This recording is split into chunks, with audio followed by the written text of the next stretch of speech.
Okay, well, here we are at intermission, so it's great to have all of you sitting here. We're recording this before the concert, however, so you've just heard Tom Burritt play this iconic percussion concerto of yours. So maybe we should start by talking about that. Okay. This piece, obviously, everyone knows, originally composed for Christopher Lamb and the New York Philharmonic. That's right. And it has become the percussion concerto. You know, so percussionists just refer to it as the Schwantner. Oh, that's not really. Right. Yeah. So tell us a little bit about. Well, I had what's going on. a great good fortune of writing this piece for the principal percussionist of the New York Philharmonic, Christopher Lamb, for the 150th anniversary of the New York Philharmonic. It turns out that we had a prior history in a sense that Christopher Lamb was a student at the Eastman School of Music where I was on the faculty. And at the time, as an undergraduate, he was known as one of the hotshot players in John Beck's percussion studio. After he leaves, he has a job at I think the Buffalo Philharmonic, and then very early on, then went on to become the principal player in New York at a quite young and surprising age to have that kind of coveted position. So when the anniversary of the orchestra came about, there was a series of commissions for principal players, including percussion, and I was asked if I would write a piece for him. So I already remembered him when he was this young man at the Eastman School. And we spent time in the bowels of Avery Fisher looking at many percussion instruments, and had come up with this plan of a three-movement work, and the result was this concerto that ultimately has seen a lot of performances over the years, and I've been very happy with the result of the piece. Tom, we were just speaking just as as we were getting ready to begin here, that this is now the third time that Tom and I have visited this piece. We did his first year.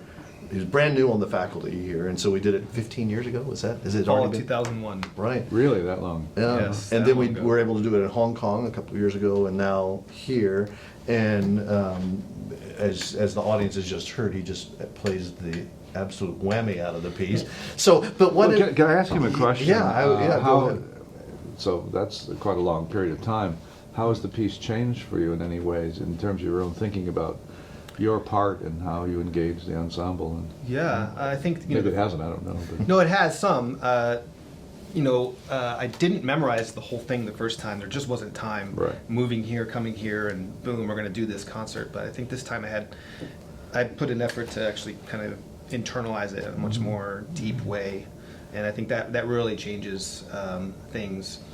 Maybe more to me than to anybody else, but personally, as I'm digging in and to each note and working on it. But I think just being able to visit it as multiple a performer, times. does it give you more confidence then, Absolutely, since you've sure. internalized it musically? Absolutely, Yeah. absolutely. So I think from a deep, especially the second movement, there's so much moving to do, to have that out of the way and to just. It allows you to it's so much about logistics when you in performance, and it's so nice when you get to know a piece after multiple performances to worry about those less and to just have it as more of a natural sort of, it's part of your muscle memory. Yeah. So that helps a lot. So speaking of the cadenza, which the audience has just heard now that you played, so what? I'm not sweating now as much. Right. so what? Because you haven't always played it since the beginning. It's the cadenza has changed over the years. So they'll do two things we should talk about. One is the cadenza, and so now what is your thinking about that? Well, there really isn't anything notated in the score. Right.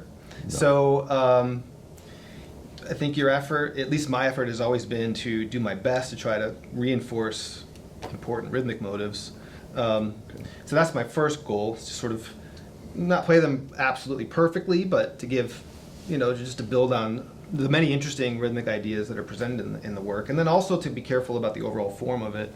In a way The that's shape not, of the cadenza, yeah, exactly. actually. Yeah, that's actually most important. To what extent does improvisation still play a part of it? I think. In other words, have you internalized the kind of basic rhythmic ideas to the extent that each time you come to the cadenza, you feel empowered to change this, Sure. change that? Yeah, absolutely. In real time, Yeah, as opposed to kind of learning a cadenza that you simply bring to the table. Right. I think for me, it's a very general. Here's kind of what I want to do from a scope of it, pacing wise. So, what percentage is preconceived And I what would percentage say is let's 10%, spontaneous? 10%, Only 10%. 15%. So largely then it'll change from one performance Oh to yeah, the next. absolutely, Yeah, okay. absolutely. And that's what the tricky percussionists thing do is the so well. transitions. That's what percussionists do so Yeah. well. Yeah. And is that, I mean, that's all in real time, so that's not planned necessarily. Right. So Right. it's a internal instinct about where to go next in the music. Yeah, and you know, it's funny. Is that because what's just come before that you've played, or is it part of a larger? You said you have a kind of notion about a larger design. Yeah, I and think it's that's fulfilling most- that idea that. Yeah. You know, it's mostly Improvisation where allows I'm you to pulling move it. back, where I might push it forward. How I might do that is sort of Left up. up in the Right. air. And I've discovered some interesting effects along the way, even in performance sometimes. Oh, well, I can make that. Oh, I didn't know I could make that sound. You know, so that's what one really nice thing is. It really pushes your, you know, your motor on imagination of how you can make certain types of sounds, and you know. And isn't this part and Different parcel of a sticks, hands. percussionist's arsenal of skills? Sure. The idea to improvise. We don't expect violinists Right. to do it, or flutists to do it, or even Right. pianists to do it necessarily. Right. Yeah, But it's- we do it's- expect that of percussionists. Why is that? Well, there's also that moment in the beginning of the third movement too, which is I mean, why do we just assume percussionists can do that? Or that others can't, because at one time all Yeah, music was right. improvised. Yeah, well, yeah. it is an Right, older well, idea yeah. actually, right? Right. But it's one that's sort of been forgotten. But I mean, Right. you know, recently. yeah, that's a good question. I'm not really sure why. I think Almost like it's not something nice people don't And do. not that Yeah. they can all do it successfully, but you know what? You it- know it's the only assumed answer I that they have. can. Yeah, the only answer I have are these. You know, as a kid, as a drummer, I used to listen to all these really epically long drum solos. You know, that were on records and live recordings, and it would just be the drummer's show. Like I can think of Neil Peart, for example, of the drummer from Rush. Like I would study and listen over and over to this 10-minute track of him just going crazy, and maybe that's where I get some of these pacing ideas too from, because if you listen to any of those, he probably plays them the same every night, but the way that they move, pacing wise, is really interesting I mean, and exciting. isn't it also part of the musical environment of percussionists? No, that, I agree with that absolutely. Sure. Yeah. Whether they're in a We band play so many or different in a styles. band or Yeah, exactly. different we styles do a of little bit of music, everything. A little bit of everything. Right, right. So we're expected to. It's not. This isn't the only time So in I've a been asked sense, to do that. For as example. musicians, you're enabled. You're enabled by the repertoire that you play and Yeah. the diversity of music that you engage, right? Yeah, and, I think it's, that's it part can of it, scare a don't lot you? of people away, that this idea of just make something up for however long. But you know, it's not a big stretch for us to, once we dig into that, to really find some. Are to there become more liabilities comfortable to with that perspective, though, as a musician, as a highly trained musician? it. I think it's. I think The it's- notion you might yeah. take too many liberties if you Right. put this guy on the stage.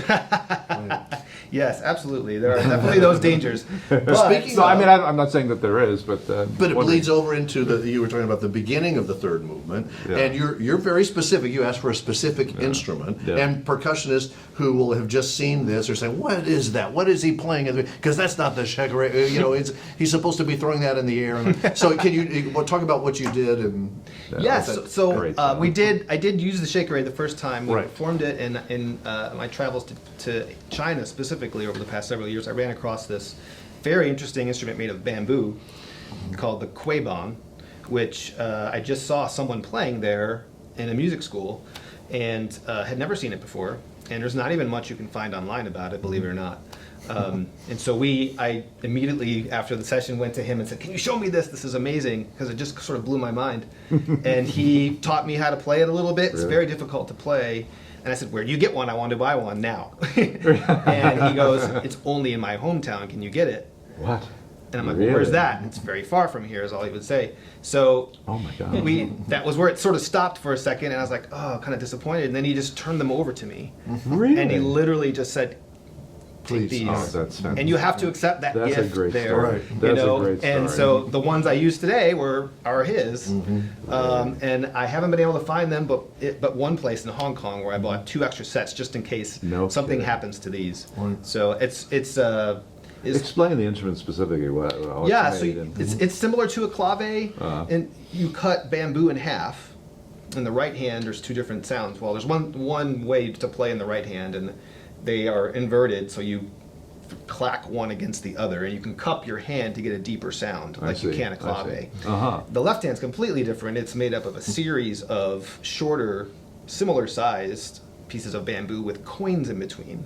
Oh, And there's a really? string that wraps them through, and there's a way of sticking your finger through one of them, and you clack them back and forth like this to So make a sound. very different kind of sound. Yeah, so this is very different than the left hand. Right.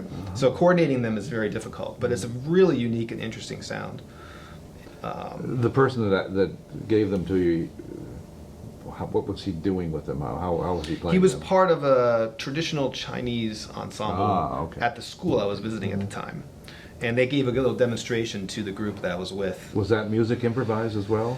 Actually, traditionally, it's more of a gesture from a Gesture. court, so it's Right. very comedic. I see. And while he's clacking, he's There are telling physical jokes. motions, right. Yes, and he will stop and tell the punchline and then Oh, I continue see. on with it. It's quite fun. So Right. this is a little not quite that context, but Yeah. but I just fell in love with the idea of it and the sound of it. Well, and also it emphasizes the rhythm. I mean, which you can do in this because you can get actually these two timbres, at least two timbres, if not more. Yeah. And they project so well.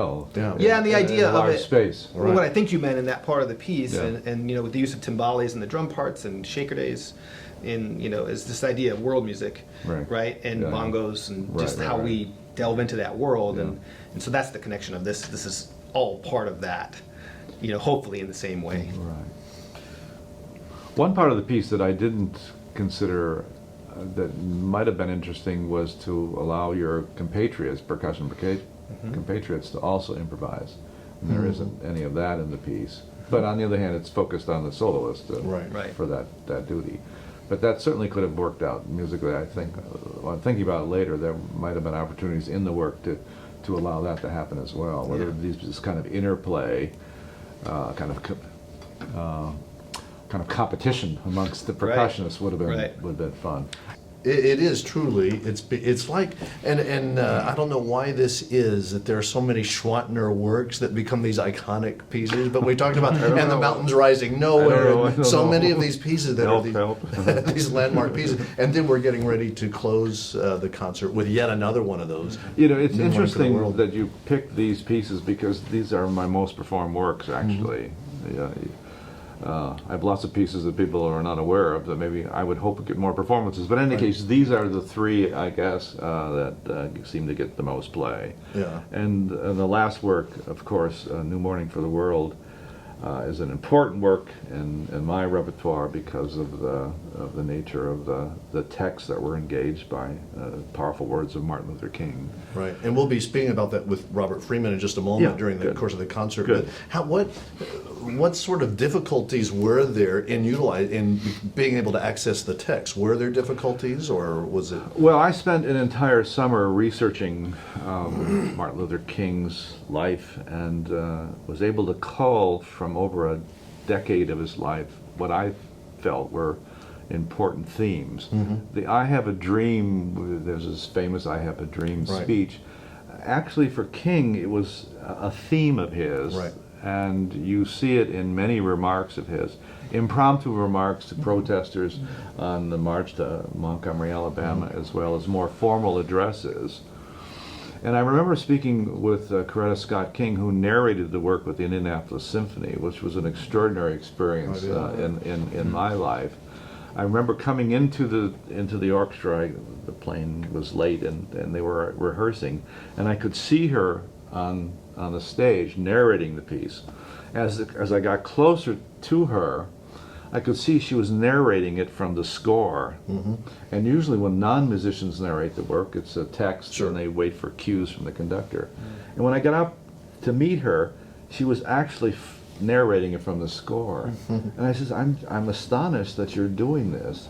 And she says, well, I studied music at the New England Conservatory.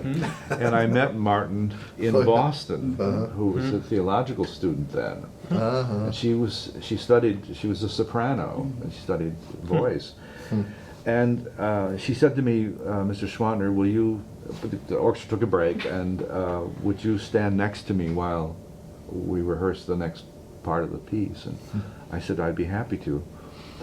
And as the rehearsal then went on with her narrating from the score, she would lean over to me and say, I remember Martin saying these words. And I thought to myself, I'll never be closer to the original source than I am today.